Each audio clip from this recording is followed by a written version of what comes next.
Ano ho ang inyong masasabi po dito po naman sa Public Utility Vehicle Modernization na sinasabi ng gobyerno?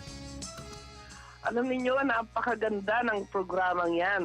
Kung yan lang ay iintindihin mabuti ng ating mga transport groups. Ma'am, ang kanila kasing punto ay yun daw hong magiging dislocation di umano ng mga drivers. Hindi po totoo yun. Kasi ang sinasabi nila, unang-unang punto nila, napakamahal daw. Opo. Yung nakita po nilang modelo na nakita lamang nila sa television, yun ay isa lamang sa mga pwedeng pagpilian. Okay. Marami pong pagpilian, especially po, meron pa tayo nung ating disenyong Pilipino dahil yung nakita po nila ay unang-una, yun po ay electric jeep. Pangalawa, yun po ay air conditioned. Pangatlo, yun po ay imported mula sa China.